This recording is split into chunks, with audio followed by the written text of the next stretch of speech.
Bonjour ou bonsoir, j'espère que vous allez bien. Aujourd'hui, nous allons découvrir ensemble une toute petite histoire d'Agatha Christie. Une petite histoire plutôt charmante qui nous change un petit peu des hallucinations plus que réelles et des persécutions oculaires. Bref, l'histoire s'intitule Un dimanche fructueux. Vraiment, c'est merveilleux, dit Dorothy Pratt pour la quatrième fois. Je donnerais cher pour que la vieille toupie me voie. Elle et c'est Jane. La vieille toupie, si gracieusement évoquée, était la maîtresse de Miss Pratt. Elle avait des idées très arrêtées concernant les prénoms convenant aux femmes de chambre, et avait débaptisé Dorothy en faveur de Jane. Le compagnon de Miss Pratt ne répondit pas immédiatement, pour une excellente raison.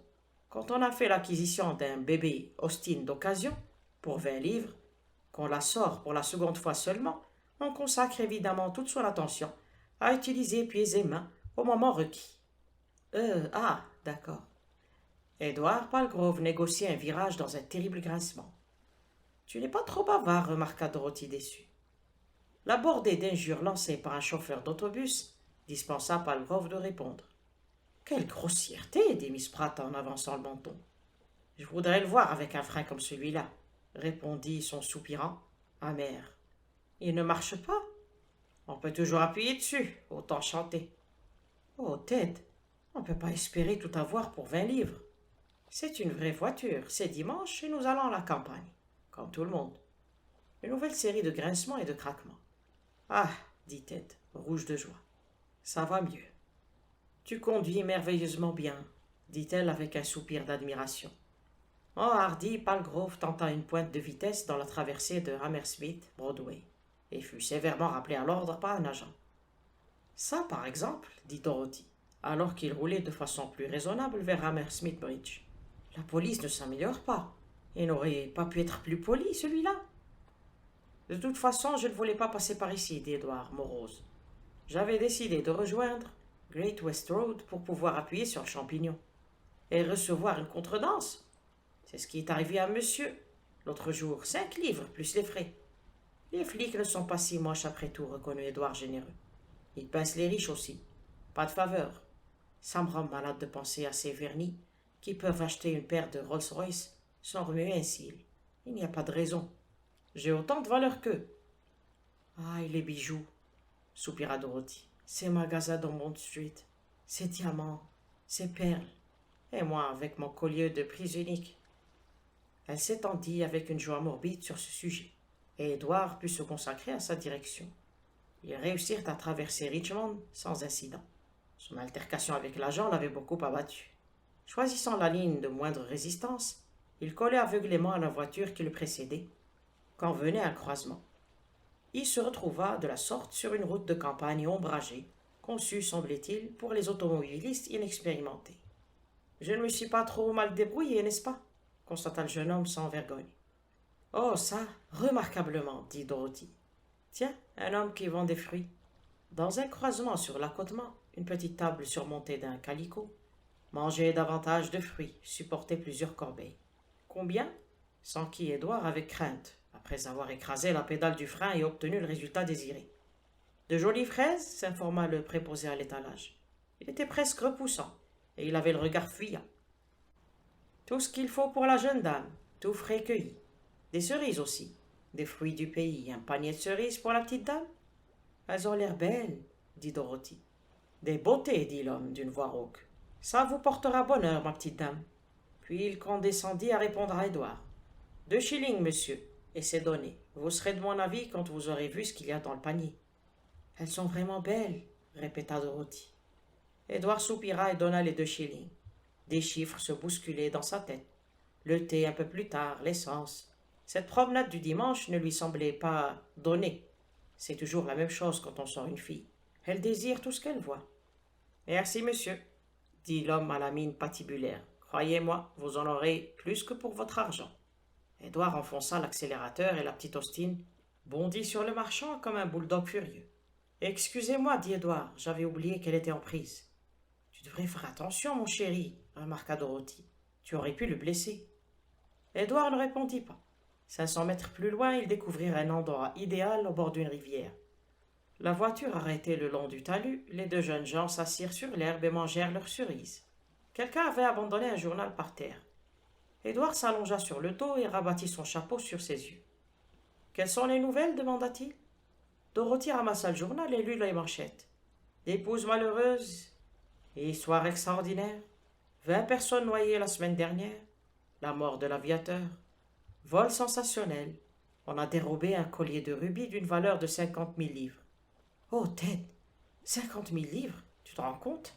Le collier, composé de 21 pierres serties de platine, avait été envoyé par la poste de Paris. À l'arrivée, le paquet ne contenait plus que des cailloux.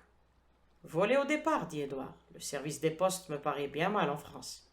Oh, j'aimerais bien avoir un collier comme celui-là. Brillant comme du sang. Du sang de pigeon, dit le journal. Je me demande l'effet que cela me ferait d'avoir un machin comme ça autour du cou. Il y a peu de chance pour que ça t'arrive, dit Édouard. Dorothy avança le menton. Et pourquoi? J'aimerais bien savoir. On voit des choses plus surprenantes. Je peux faire du cinéma. Les jeunes filles qui se respectent ne se font pas remarquer.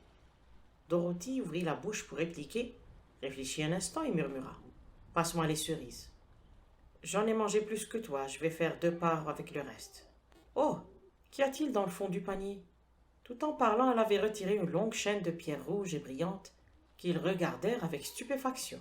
Dans le panier? Dit enfin Édouard. Dorothy fit un signe de tête. Tout au fond, sous les fruits. Comment est-ce arrivé là? Aucune idée, c'est bizarre, Ted. Juste après avoir lu le journal, le vol des rubis. Édouard rit. Crois-tu tenir 50 000 livres entre les doigts? J'ai simplement dit que c'était étrange. Des rubis montés sur platine. C'est une sorte de truc argenté comme ça. Regarde si ça brille. C'est que c'est joli.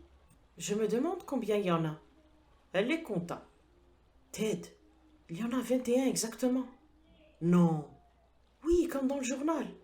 Oh, Ted, crois-tu... Impossible, répondit Édouard sans conviction. On peut essayer de se rendre compte, en grattant du verre. On le fait avec les diamants. Mais sais-tu, Ted, il avait une drôle de tête, ce type. L'homme aux fruits. Une sale tête, vraiment. Et sa plaisanterie, vous en aurez plus que pour votre argent.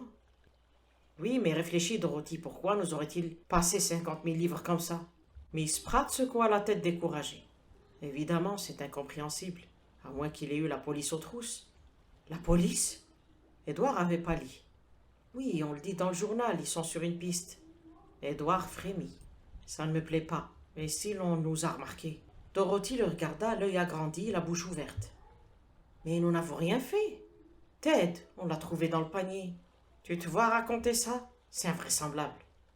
Oui, avoua la jeune fille. Oh, Ted, crois-tu que ce soit lui? On dirait un conte de fées. Cela ne me fait pas cet effet-là. Cela me rappelle davantage une histoire dont le héros injustement soupçonné va passer 15 ans à Dartmoor. Mais Dorothy n'écoutait plus. Elle avait attaché le collier à son cou et jugeait de l'effet dans le miroir de son poudrier. Une duchesse n'aurait pas mieux, murmura-t-elle extasiée. C'est ridicule, protesta Édouard avec force. C'est de l'imitation, le contraire est impossible. Oui, chérie, répondit Dorothy absorbée par son image. C'est très vraisemblable. Autrement, ce serait une trop grande coïncidence. Du sang de pigeon, murmura Dorothy. C'est absurde, absolument absurde, Dorothy. M'écoutes-tu, oui ou non? Dorothy abaissa son miroir et se tourna vers le jeune homme, une main sur le collier. Comment me trouves-tu? dit-elle. Édouard la regarda, oubliant ses ennuis d'un seul coup. Jamais il ne l'avait vue ainsi. Elle irradiait la beauté, le triomphe. L'idée qu'elle avait au cou des bijoux d'une valeur de 50 000 livres avait fait une nouvelle femme de Dorothy Pratt. Tu es épatante, dit Édouard humblement. Dorothy rit d'un rire nouveau, lui aussi. Écoute-moi, dit le jeune homme, il faut faire quelque chose. Aller les porter au commissariat de police, par exemple. C'est ridicule. On ne croirait pas, tu viens de me le dire. On t'enverra sans doute en prison pour vol. Mais quoi faire? Les garder, répliqua la nouvelle Dorothy Pratt. Édouard la regarda stupéfait. Tu es folle. On les a retrouvés, n'est-ce pas? Nous ne sommes pas forcés de savoir qu'ils ont de la valeur. On les garde et je les porte. Et la police te pincera. Dorothy considéra la question. Très bien, dit-elle, alors, vends-les. Tu pourras t'acheter une Rolls-Royce si tu veux. Et moi un diadème de diamants et quelques bagues. Édouard paraissait de plus en plus étonné. Dorothy s'impatienta. C'est une occasion splendide qui s'offre à toi, prends-la. Nous n'avons pas volé ce collier, il est tombé du ciel. Et nous n'aurons jamais, sans doute, une autre chance d'entrer en possession de tout ce que nous désirons. Manquerais-tu de cran par hasard? Le vendre, tu dis? Ce n'est pas si simple. N'importe quel bijoutier voudra savoir d'où je le tiens. Qui te parle d'un bijoutier? As-tu jamais lu de roman policier? Tu le portes un receleur, naturellement. Mais je n'en connais pas, j'ai été bien élevé, moi. C'est un tort. Les hommes dignes de ce nom doivent tout connaître. Il la regarda avec attention. Elle était calme, déterminée. Jamais je n'aurais cru cela de toi, dit-il faiblement. Il y eut un silence, puis Dorothy sauta sur ses pieds. Bon, il est temps de rentrer. Avec ce truc autour de ton cou? La jeune fille détacha le collier, lui accorda un regard admiratif et le glissa dans son sac. Allez, dit Édouard, donne-le-moi. Non. Oui, je suis honnête, moi, ma petite. Qui t'empêche de le rester? Rien ne te force à t'occuper de cette histoire. Oh, ça va, je trouverai un receleur. Comme tu le dis, c'est notre seule chance, après tout. On l'a acheté 2 shillings. C'est ce que font de tas de gens, tous les jours, chez les antiquaires. Et ils en sont fiers. C'est exactement ça, Édouard, tu es formidable. Elle lui tendit le collier et il le mit dans sa poche. Il se sentait gonflé à bloc, exalté, un vrai dur. Ils étaient tous les deux beaucoup trop énervés pour songer au thé. Ils regagnèrent Londres en silence. À un croisement, un agent s'approcha de leur voiture et le cœur d'Édouard se serra. Mais ils rentrèrent sans encombre. On va voir à régler cette affaire, dit Palgrove en prenant congé de Dorothy. 50 000 livres, ça vaut le coup. Cette nuit-là, Dartmoor et ses geôliers lui apparurent en rêve. Il se leva à l'aube, pâle et tremblant. Il lui fallait trouver un receleur, mais comment? Il n'en avait pas la moindre idée. Son travail de bureau se ressentit de son état d'esprit, et il dut essuyer 2 observations très désagréables. Où trouve-t-on un receleur? À Whitechapel ou à Stepney? Après le déjeuner, Dorothy lui téléphona, la voix pleine de larmes. « C'est toi, Ted? Madame peut arriver d'une minute à l'autre. Il faudra que je raccroche.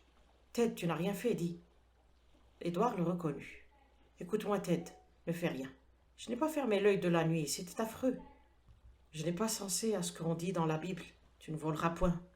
Je devais être folle hier, vraiment. Ted ne fait rien, promets-le-moi. » Monsieur Édouard Palgrove ressentit-il une impression douce de soulagement? Ce fut bien possible, mais inutile de compter sur lui pour l'admettre.